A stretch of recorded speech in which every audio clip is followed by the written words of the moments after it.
Hello, everyone, and welcome to Sunrise Tarot. My name is Leah, and today I will be doing a reading for the sign of Sagittarius for the month of October 2023. As you know, dear Sagittarius, this is a general reading, so there will be parts that may not resonate with you. Only take the parts that do and leave the rest for someone else. I've already meditated on the cards, I've already shuffled the cards, and this is the spread that I have for you today. In the past position, we have the Ace of Pentacles, clarified by the Three of Swords. In the challenging position, we have the Five of Swords, clarified by the Six of Swords.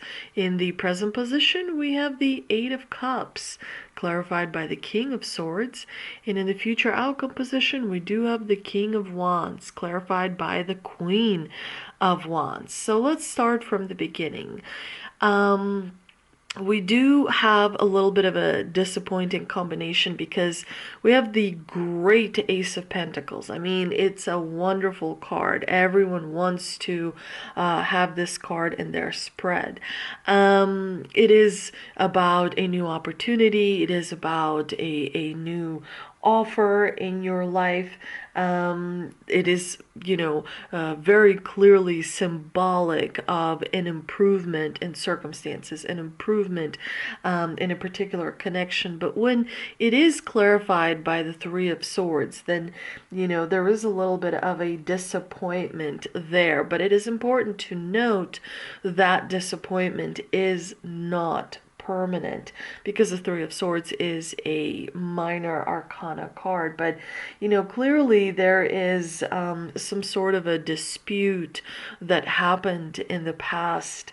Perhaps the offer or the opportunity that you have received did not take you in the direction that you wanted, and it brought a little bit of a heartbreak and a little bit of mental anguish as a result. It's interesting that both of these cards have the sky in the background, which is gray, and generally gray sky in tarot in the background is symbolic of the unknown territory. And sometimes, when we pursue an offer or an opportunity and we're sort of venturing out into the unknown, there could be some obstacles and challenges involved. However, it is important to remember that this gave you an incredible experience and specifically knowledge. As a result of that, you were able to learn and increase your knowledge, and therefore become much more aware and much more really good in making and recognizing the choices that are right for you, the decisions that are right for you. Because again, not everything that is offered to you should be sort of accepted, because we generally accept new opportunities, new offers, because we're so happy to receive them. We're so excited to have those. But it is important to remember that there's a lesson there in the mistakes that we make. There's a lesson there in the disagreements that we have with people in our lives. And that brings us to the obstacle position. You do have the Five of Swords, which is a card of personalities clashing. There's some tension in this card, as we see, especially like with the clouds and the uneven water in the background, suggesting that emotions are all over the place, that there's kind of like a roller coaster of emotions that happens. The Five of Swords is generally a card of competition. It's a card of people wanting to win at all costs. And so it's important to remember that, when people are in that mind frame, the vibration goes down. There's a lot of negative vibration associated with it. There's also lack of communication. And when you don't communicate clearly and assertively, then you're unable to sort of come to an agreement and negotiate your way out of the situation. And also, it drains your energy when you are involved in some sort of like push and pull energy that creates tension. You want to try and avoid that type of energy, because that is the divine kind of letting you know that it's a bit of a roadblock. However, with the Five of Swords being in the obstacle position, it does tell me that you have tried to maybe avoid conflict, or try to kind of come to the table, open-minded, and negotiate some sort of an agreement that would kind of benefit everyone that is involved.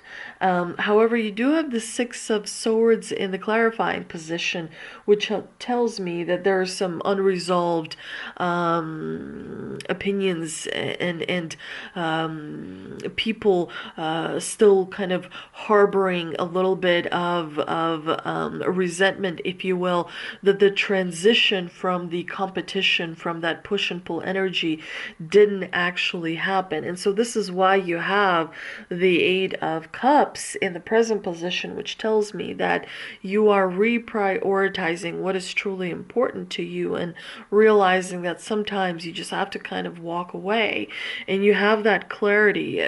When you walk away from something, when you invest a lot of time and energy, but then realize that it's simply not taking you where you believe you're supposed to be, you are able to sort of reflect, and you are able to look at something with a cold, rational, logical perspective. This is why you have the King of Swords in the clarifying position, because this ability to kind of start something, like walk away from something and start something new, is actually very beneficial for you, because you have the experience and the knowledge of what happened in the past, and you're using that as a way to build something on a much sturdier and a much better foundation for yourself. Now, the great thing, Sagittarius, is that you, in the future outcome position, have the King of Wands and the Queen of Wands together. And this is a great combination, because you are sort of receiving a gift from the divine, where you have a perfect balance of intuition and mental clarity, where you have a perfect balance of stepping up and taking the leadership role, but at the same time following your passion as well. You are trusting that inner voice that comes from the inside. You are pursuing the goals that you have set with yourself with renewed confidence. And there are new and exciting projects, that are around the corner, in which you will invest most of your time and energy. And that's great, because you are inspiring others, which is a very powerful thing, especially from the divine's perspective. When you are able to inspire others, when you're able to lift others through that inspiration, the divine will kind of reward you tenfold. But you have a really good advantage with the King and the Queen of Wands, because together, they are unbeatable. They are a very strong combination that is kind of playing up to your strengths, that is kind of giving you an advantage over others.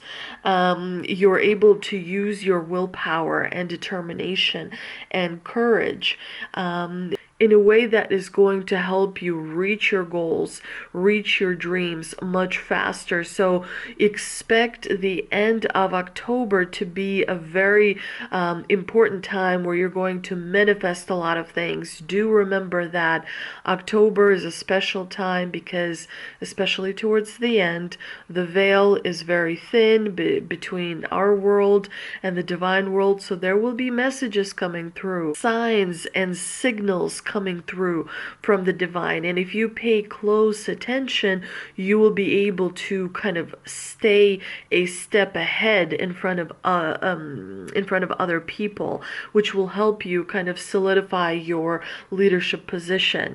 But let's see what we can clarify with the mystical wisdom card that I pulled earlier today. And we have Archangel Raphael, provider of healing from mind, body, and spirit. Do remember that you are being protected by the divine, and Archangel Raphael is sent to you specifically for the month of October to help you achieve your goals and dreams, and to leave the negative vibration in the past, to not allow the emotions that you've experienced in the past to come into the present to control your future. You are supposed to know that you are divinely protected, that you have help especially set aside for you that is guiding you. So make sure you communicate with your ancestors and your angels and basically your spirit team that is kind of coaching you, that is providing you with the best signals that you can pick up to move forward. So it's important to be aware of that. I also pulled an energy oracle card as well, and it is the Garden and the Gate, which definitely encourages you to step into the unknown, to be brave enough to experience more. There is always a risk when you step into the unknown, that something will happen that you wouldn't know, but that is why it is important, because it's the divine's way to nudge you out of your comfort zone, because the lessons that you learn is ultimately the wealth that you gather for yourself in this lifetime, so that you can use this knowledge in the next lifetime, because everything that happens to you in this lifetime is a platform that you're going to be using in the next lifetime. So the more you can learn, the more you can push yourself out of the comfort zone, the more you experience, the more you discover about life, about how things interact, how everything comes together, because everything is kind of connected in ways that sometimes we are unable to see with our eyes. Because there is more to the physical world than we see with our eyes, right? And we are creatures that, seeing is believing. If we don't see it, we don't believe it. If we see it, we believe it. So it's important to remember that when you come out of your comfort zone and experience things that create some discomfort, it gives you growth. It gives you learning opportunities. It makes you much stronger when it comes to your leadership skills, when it comes to your communication skills, and it opens new worlds for you, new horizons for you, so that you're able to adapt your goals and your dreams as you kind of move through this life based on the experiences that you have. I hope you enjoyed this reading, dear Sagittarius. If you did, please like, share, and subscribe. Do let me know in the comment section how you enjoyed this reading, and I do hope to see you next time. I feel like a lion. I'm so strong.